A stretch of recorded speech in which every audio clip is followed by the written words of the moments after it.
My stepmom evicted me from her house, but she forgot who owns the land underneath it. She fought tooth and nail to evict me from my late father's mansion, thinking she had won the widow's jackpot, but she forgot to check the county surveyor's map, and I just raised the ground rent to $10,000 a month. My father was a wealthy man, but he was also paranoid about losing his assets. He married Tiffany 3 years ago. Tiffany is younger than me. She made it very clear that she was waiting for him to kick the bucket. When he died of a heart attack last month, she didn't shed a tear. She just called her lawyer. The will left the primary residence structure to Tiffany, not the estate, the structure. Tiffany didn't catch the nuance. On the day after the funeral, she served me with an eviction notice. I had been living in the guest wing while finishing law school. "Get out," she smiled, waving the deed to the house. "This is my property now. I'm selling it. I already have a buyer lined up for $2.5 million.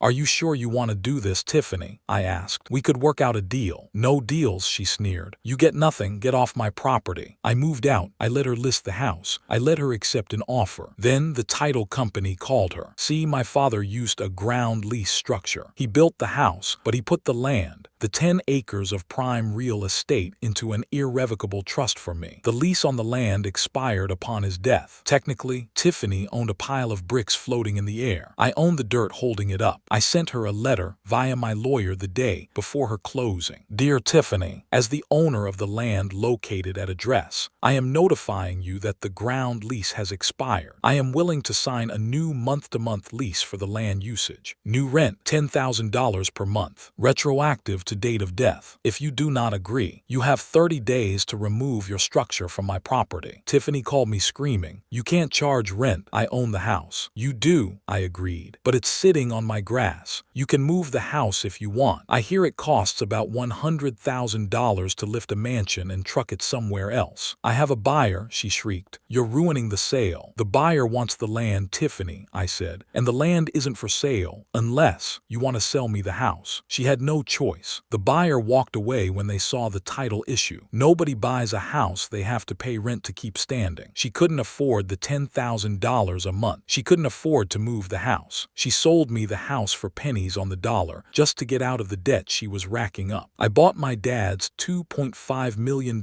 mansion for $400,000. She moved back in with her parents. I'm currently renovating the kitchen. So viewers, was I the asshole for using a loophole to reclaim my inheritance?